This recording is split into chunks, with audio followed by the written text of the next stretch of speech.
Quinto volume da obra: O poder do dom magnético. Faraó foi considerado um dos deuses do seu tempo. Deixou obras, deixou encantos e maravilhas que ainda reflorescem até hoje, como relíquias daquelas eras primitivas de seu reinado de encantado. Era um preto muito mau e desenvolveu a sua grande obra de magnetismo, que era a força inspirada dos deuses de outrora na conquista dos soberanos e dos vultos que mais resplandeciam. Faraó brilhou com o seu grande dom magnético, despontando pelos segredos dos bichos. Naquele tempo, as vestes eram todas diferentes das de hoje. Eram feitas de pele de bichos, e Faraó, como era grande e sábio, usava vestimentas que levavam tudo quanto era de peles e pelos dos bichos daquele tempo. Se a vestimenta era de pelo, fazia com pedaços de pelo de cada bicho. Se era de pele, a mesma coisa, e se era de pena, também a mesma coisa. Naquela era, os viventes duravam muito tempo, e a sua preocupação era somente o estudo da natureza, e pela duração ser longa, tinham tempo bastante para aprender muitas coisas. Faraó era um bom médium e, apoderando-se de uma grande força magnética, desenvolveu essa força e fez grandes prodígios. Os prodígios foram de forma tais que a natureza acabou revoltando-se contra seus próprios habitantes, dando origem à existência do que hoje se chama Deserto de Saara. Saara ficou uma espécie de lugar amaldiçoado, improdutivo e sujeito a constantes vendavais, razão porque, sendo de longínquas recordações, supõe as novas gerações que tivesse existido um dilúvio, quando o que de fato ocorreu foi um grande terremoto. É por isso que de quando em quando costumam encontrar ali esqueletos de bichos monstros enterrados.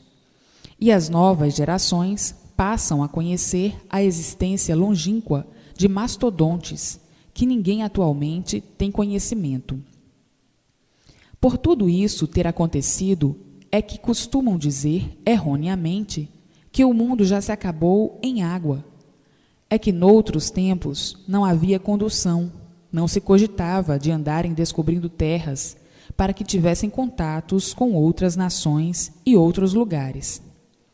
Viviam todos isolados, viviam todos de per si. Os países vizinhos ficavam bem retirados, longe uns dos outros, e assim ninguém sabia de outras existências.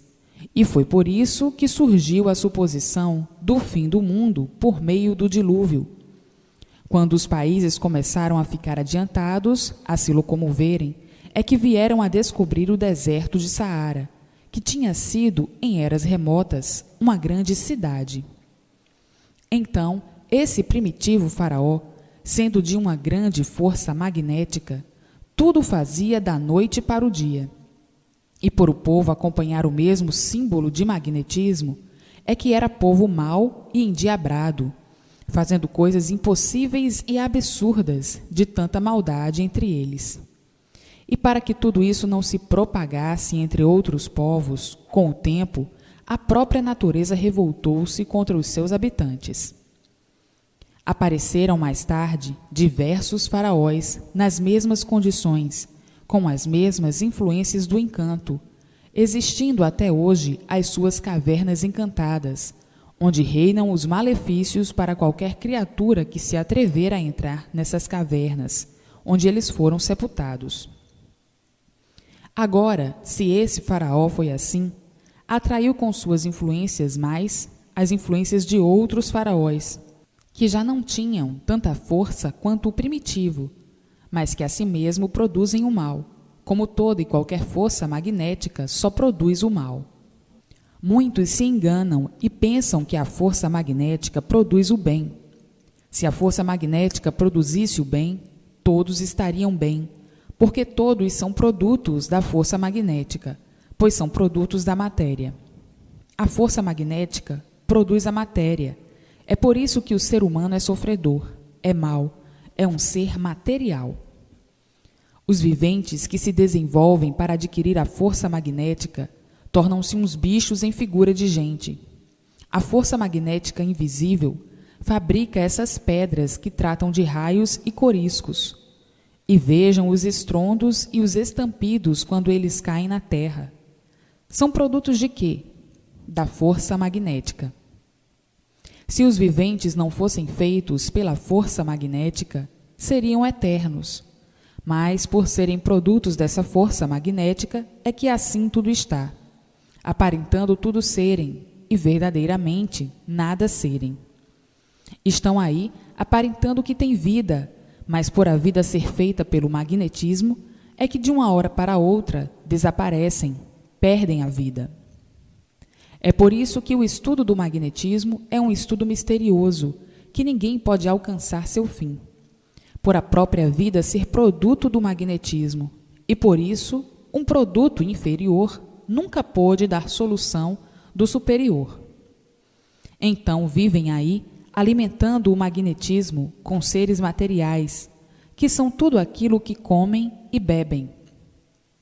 Se não fossem produtos do magnetismo, a vida seria tudo e não nada. Tudo que é magnetismo é aparente, por isso aparentam que são senhores da vida, e verdadeiramente não são. De uma hora para outra perdem-na sem querer. Portanto, todo esse conjunto de seres terrestres, tudo isso é produto da força magnética. São seres maus e nada são. Vivem magnetizando uns aos outros e magnetizados uns pelos outros.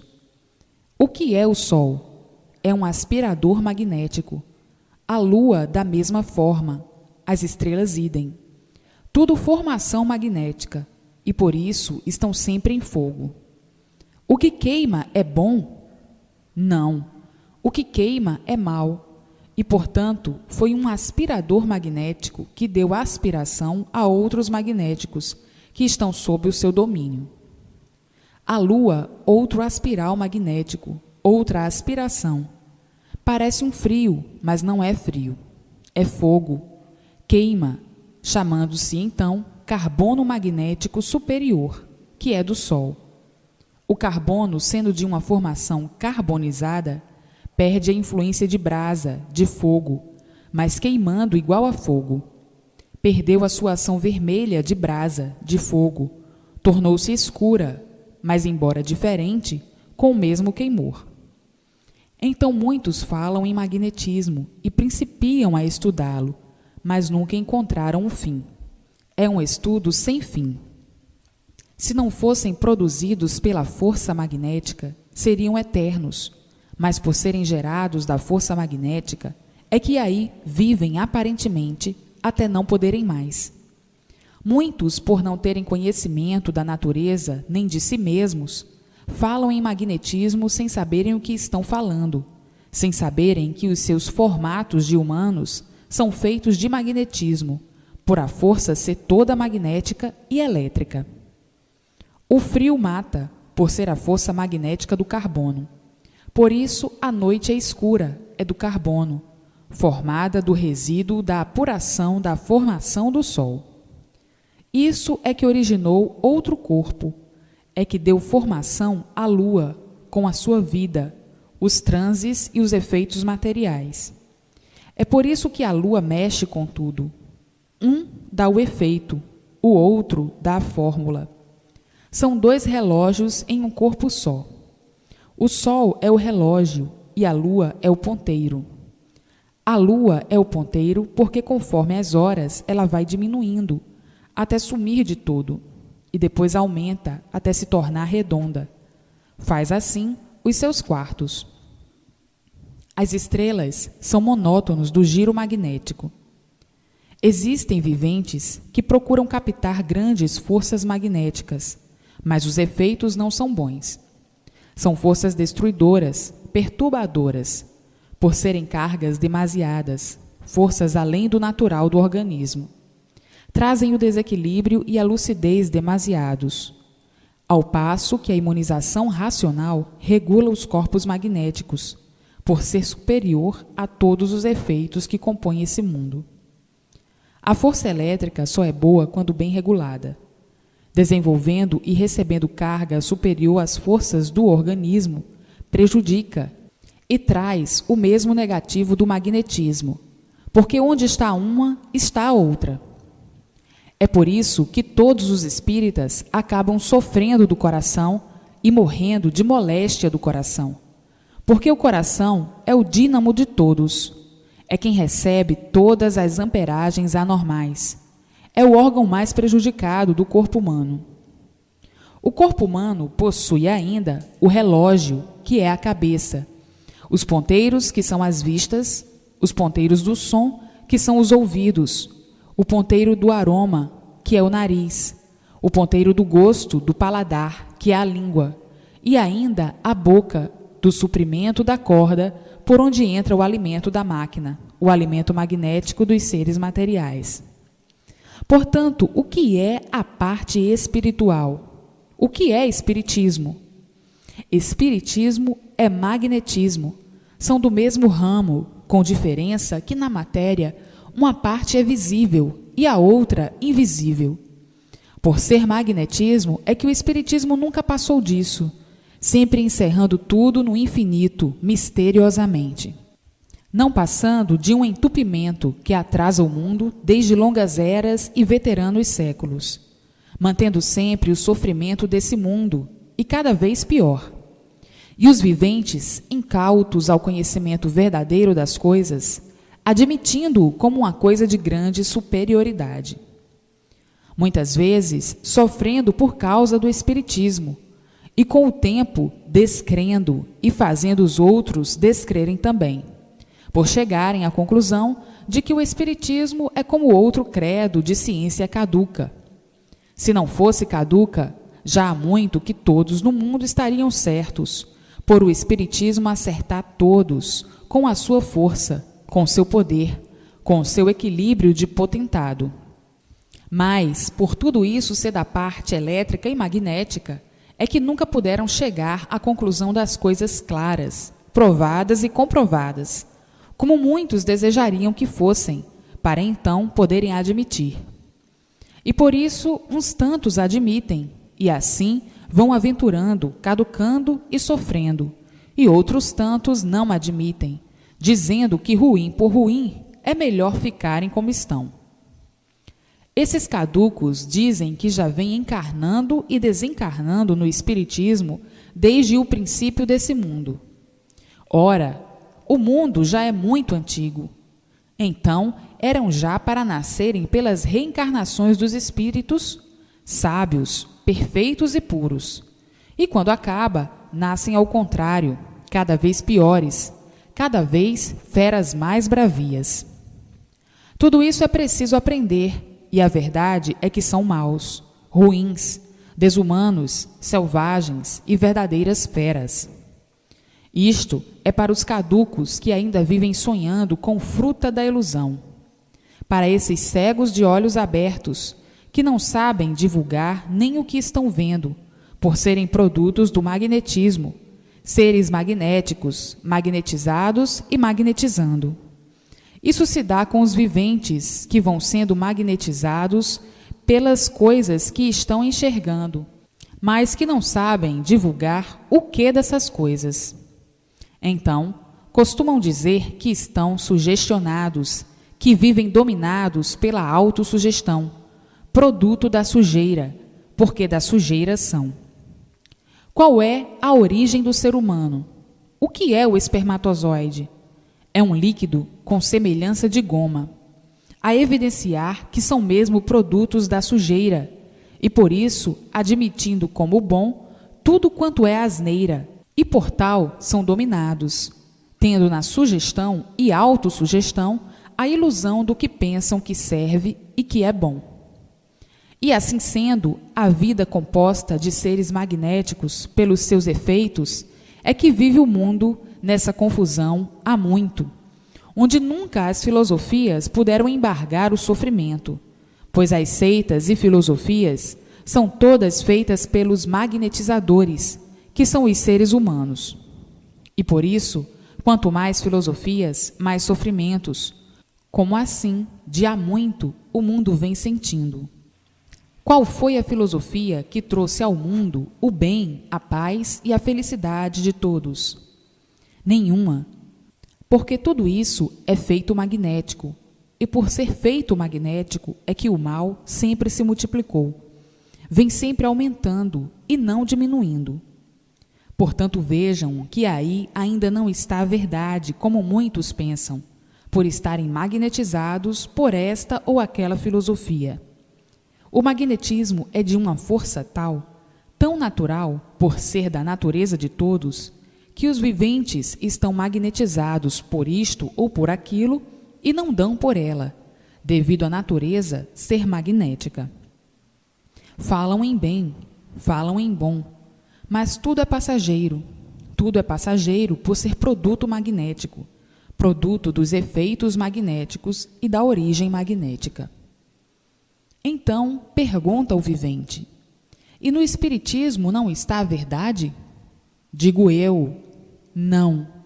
A palavra já está dizendo, em experiência.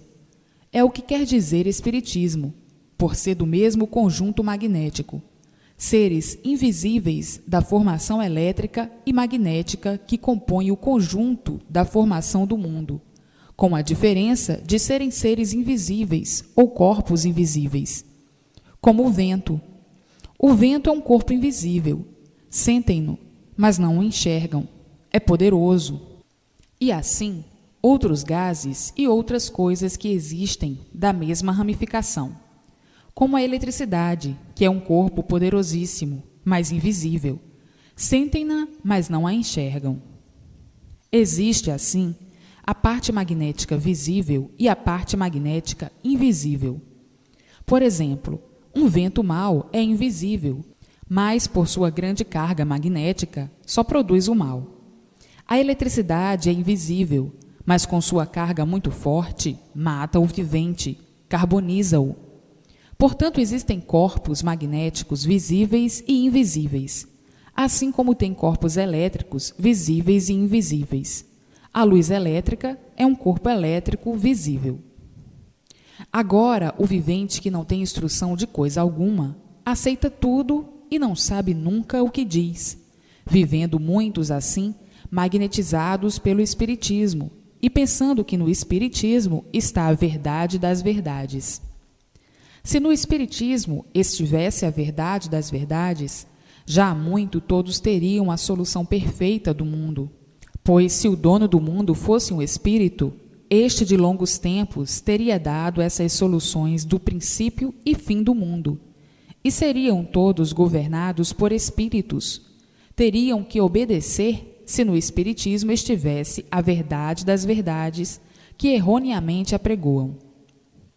Por os homens da ciência não encontrarem apoio no Espiritismo, é que colocam-se sempre superiores ao Espiritismo.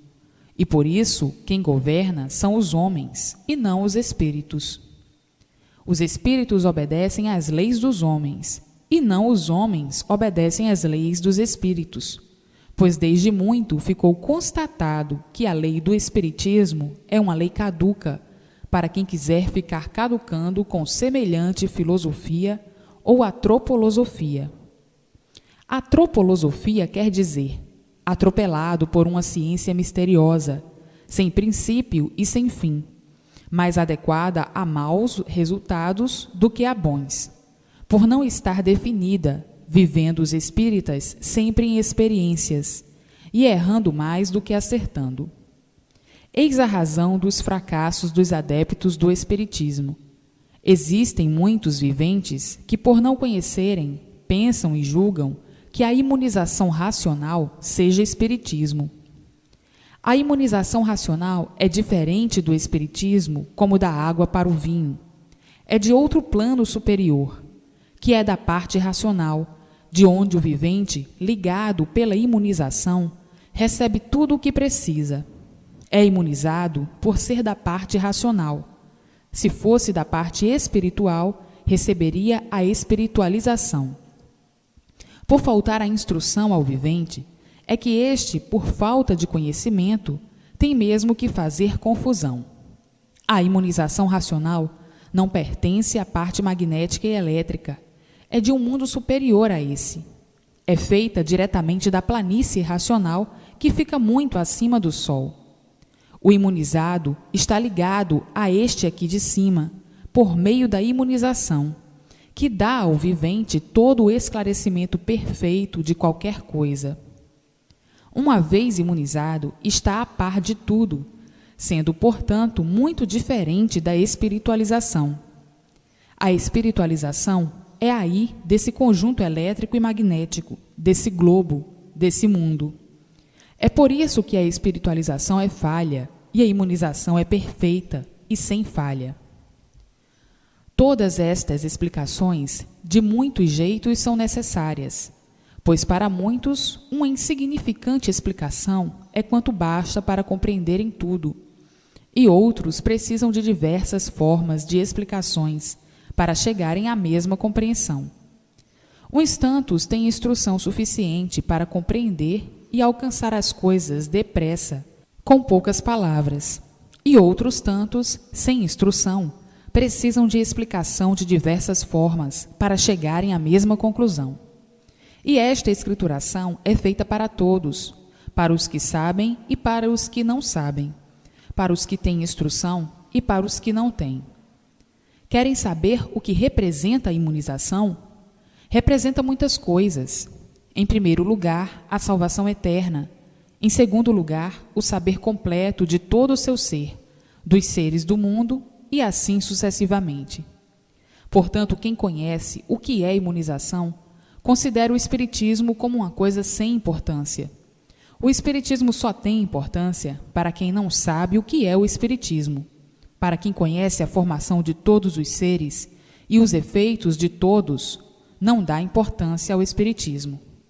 Para a imunização, o Espiritismo é uma coisa nula. É muito bom para quem não sabe o que é, para quem está ainda dependendo de conhecer a sua origem, os efeitos e o valor de tudo.